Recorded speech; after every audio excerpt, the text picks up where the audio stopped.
You ever think about all of the little choices you make in a day? Like deciding to listen to this right now, grabbing that bagel instead of the yogurt, maybe who you're going to call later. It does feel like we're the ones making all those calls, doesn't it? Like we're in the driver's seat steering our own lives. Totally. That feeling of being in control, of consciously making decisions, it's like built into us. But what if that feeling, that sense that we're the authors of our own stories, what if it's all just a really convincing illusion?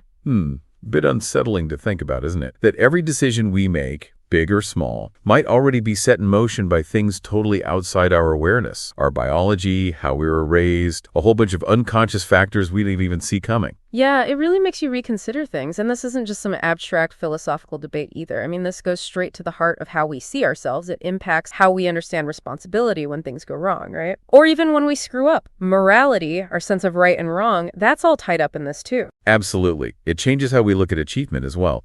Is success purely a matter of willpower, or is there something else at play? And blame, who really deserves it and why? Big questions for sure. And they all hinge on this one central idea. Do we actually have free will? So that's what we're diving into today, this age-old question that has puzzled thinkers for centuries. We're going to explore the arguments that challenge the idea that we're truly free, looking at evidence from neuroscience, physics, psychology, and of course, philosophy. And then we'll flip the script and examine why this feeling of freedom is so strong and the arguments defending. A lot to unpack there. Should be a fascinating conversation. Definitely. But let me be clear. Our goal isn't to give you a definitive answer. Honestly, that might not even exist. What we want to do is offer a fresh perspective on your own choice, maybe uncover some surprising insight, and hopefully not overwhelm you in the process. I like that approach. Starting with the arguments against free will, where do those even come from? Well, one of the biggest challenges to free will has come from recent discoveries in neuroscience. Ever heard of those brain imaging studies where they can actually predict a person's choice, like which button they'll press, seconds before the person is even aware of making the decision? Right. They basically hook people up to these machines, ask them to make simple choices, and it turns out there's activity in the brain suggesting what they'll choose before they even say they've made up their mind. Pretty wild stuff. Yeah, kind of freaky. So the brain seems to be calling the shots before you, the conscious you, even know what's happening. What does that tell us about free will? It almost feels like there's someone else pulling the strings, doesn't it? It really does, and it raises a fundamental question. If our brains are initiating actions before we're consciously aware of choosing, then who or what is actually making the decision? Is our conscious will just an afterthought, becoming aware of what the brain's already doing? Lets you think, right? And this reminds me of that quote from Arthur Schopenhauer, the philosopher. He said, "Man can do what he wills, but he cannot." What do you make of that in the context of this whole free will? I think Schopenhauer's getting at the deeper origins of our desires. Sure, you have the freedom to choose cook a cookie, but did you choose to want that cookie in the first place? Did you consciously select all the things you find appealing, your taste in music, your attraction to certain people, your personality traits, your core values? Good point. Probably not. So even if our choices feel free, those underlying desires, the things that make us choose one thing over another, they might be predetermined. Exactly. It's like the foundation of our choices might already be set. And then there's the whole issue of determinism from a physics perspective. At a fundamental level, every particle in the universe, including those that make up our brains, follows predetermined paths, governed by the laws of physics. It's like a giant cosmic chain reaction. Everything's determined by what came before. Okay, so the universe is like a giant clock ticking along in a predictable way. In essence, yeah. But some people point to quantum mechanics, which introduces an element of randomness at the subatomic level. Could that throw a wrench in the deterministic view? Yeah, then that suggests there's an element of unpredictability in the universe. Like maybe things aren't so set in stone after all. True, there's definitely uncertainty at that quantum level, the realm of the very small. But the question is, does that microscopic randomness translate into meaningful freedom when it comes to our choices? Is it genuine agency or just chance? There's a subtle but important distinction there. Replacing strict determinism with pure randomness doesn't necessarily give us the kind of control we associate with free will. Right, it's not like our brains are just flipping coins when making decisions. We still feel like we're weighing options and making deliberate choices. What about the role of psychology in all this? Like, how do our early experiences and the way we were raised impact our choice? Psychology provides a ton of evidence for how childhood conditioning shapes our preferences, behaviors, even our deepest beliefs. Early experiences create patterns that could influence our choices for years to come, often without us even realizing. Right, like developing automatic responses to certain situations. It's like you encounter a trigger and boom, you react in a predictable way without much conscious thought. Exactly. And there's evidence from sociology too. When you look at large populations, you see predictable patterns in life outcome based on things like socioeconomic status, education level, even birth order, all things people don't choose. These patterns suggest that our lives are influenced by these broader social forces, which might limit individual freedom more than we realize. So if all these fields, neuroscience, physics, psychology, sociology, are pointing towards this idea that free will might be an illusion, why do we still feel so free? Why does this feeling persist so powerfully? That's the million-dollar question, isn't it? One explanation is that this belief in free will has a major social function. If we all believe that individuals are responsible for their actions, it motivates us to think carefully about our choices, consider consequences, feel invested in what we do. It's kind of the foundation of our legal and moral systems. Yeah, it's like we need to believe in free will to make society work, to hold people accountable for their actions. Right. And there's the psychological angle, too. Daniel Legner, he came up with this idea of the user illusion. The user illusion. Yeah. He suggested our conscious sense of will might be like a simplified interface for what's really going on in our brains. Like the icons on your computer screen, you click on them and things happen, but you don't see the complex code underneath. So we feel like we're making the choice, but really there's a whole lot more going on behind that. That's the idea. And then there's regret. We all experience it. I wish I had said that differently, or why did I eat that entire pizza? But that feeling only makes sense if we believe other choices were actually possible.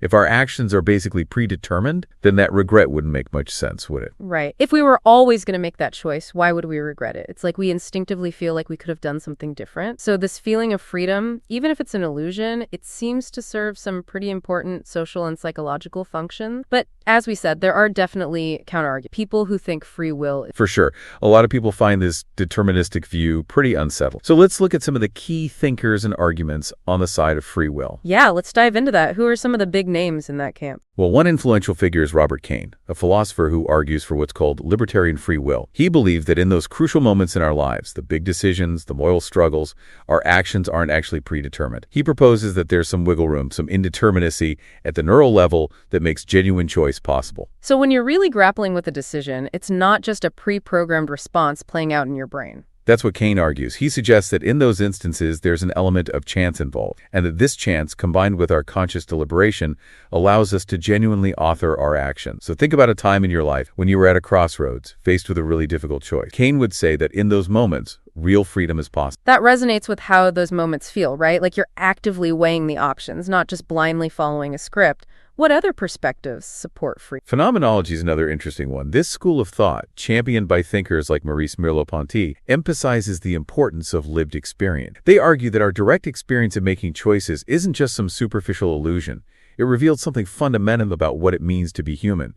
When you feel yourself wrestling with a decision, that feeling of agency isn't a trick. It's a direct insight into your nature as a being who exists in the world making choices. So phenomenology says our experience of choice is real and important, not just a deceptive feeling. It's like the act of experiencing choice is evidence of freedom itself. Right. And trying to reduce this rich experience to purely mechanical causes misses something crucial about human consciousness, they argue. It's not just philosophers making these arguments, by the way.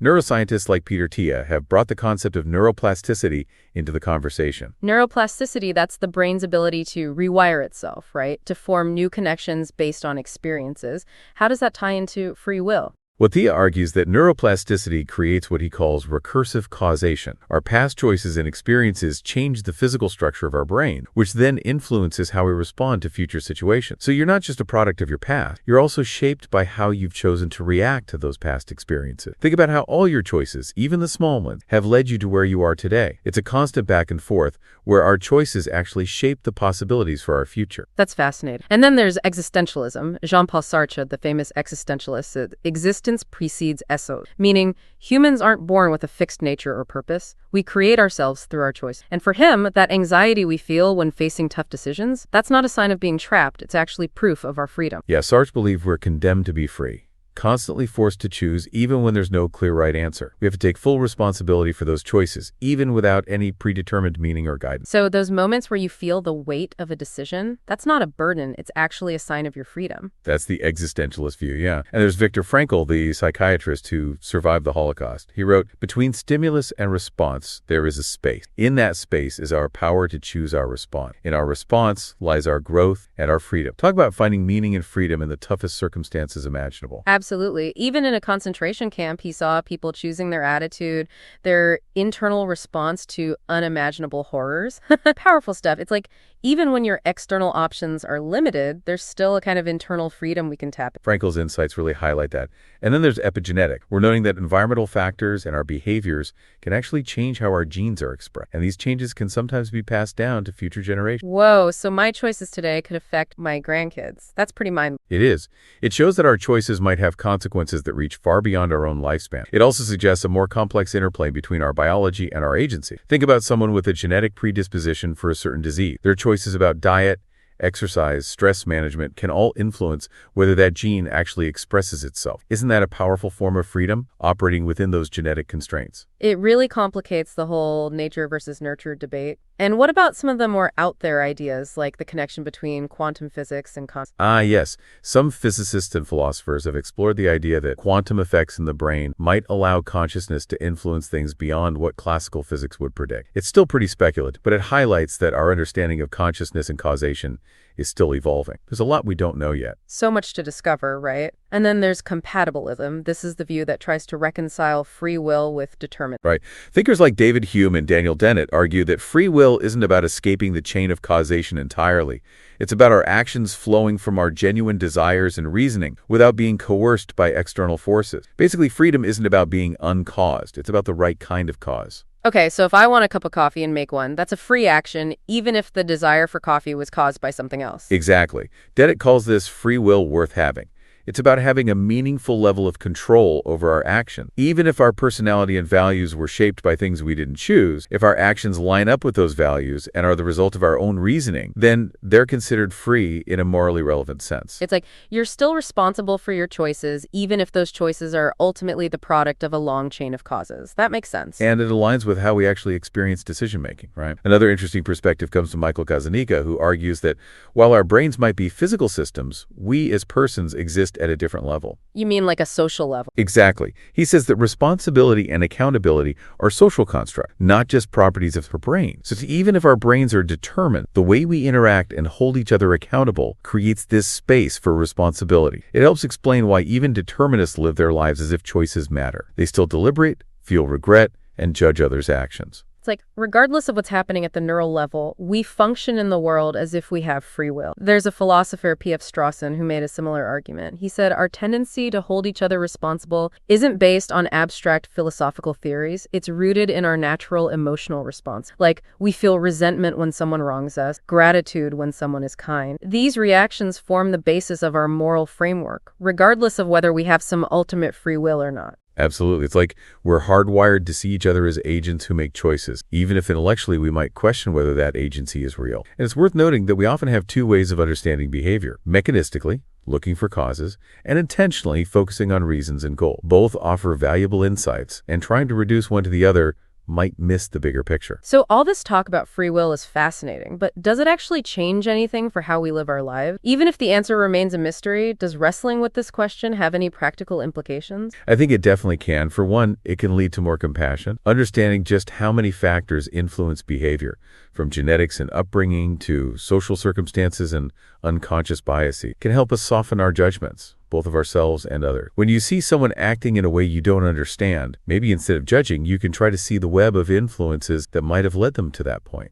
It's hard to be judgmental when you recognize how much is outside, right? And even if our freedom is limited, doesn't acknowledging the agency we do have make us feel more empowered? Absolutely. We may not choose our starting point in life, but we can choose how we respond to it. We can direct our attention, build new habits, seek out different influences, reflect on our choices. Think about an area of your life where you want to see change. Even within existing limitations, actively engaging in shaping your responses and behaviors is a powerful expression of agency. Like that analogy we discussed earlier about genes, you can't choose your genes, but your lifestyle choices can influence how those genes are expressed. It's not about escaping cause and effect. It's about participating in it in a way that aligns with your values. Well said. So instead of getting bogged down in the debate about whether free will is absolutely real or not, maybe the key is to focus on what constitutes meaningful freedom within our own lives. That's a great point. So what makes a choice feel truly free, even if it's not metaphysically uncaused? I think authenticity is key. Are your choices genuinely reflecting your values? Heidegger, the philosopher, believed that true freedom involves taking responsibility for both the constraints and possibilities we face. We don't choose our circumstances, but we can choose how we navigate. It's that tension between what we're given and what we make. So as we go through our lives, making choices big and small, Remember, maybe freedom isn't about being some ultimate uncaused cause. Maybe it's about becoming more aware of all the things that shape us, and through that awareness, participating more consciously in our own becoming. I like that. So the question of free will, it's not a simple yes or no. It's a whole lot more complex than that. Definitely. And maybe the most profound form of freedom comes from that ongoing process of self-discovery, recognizing our limitations, but also embracing our capacity for meaningful agency. That reminds me of something Hannah Arendt wrote. Freedom is the capacity to begin, to start something new, to do the unexpected. We don't have to escape causation entirely, but we do have this incredible ability to bring new things into the world through our acts. So, to everyone listening, what are your thoughts on free will now? Has this conversation changed how you understand your own choice? Are you a being of pure determinism, just playing out a script? Or do you believe in a greater capacity for self-authorship? Food for thought as we wrap things up. It is indeed.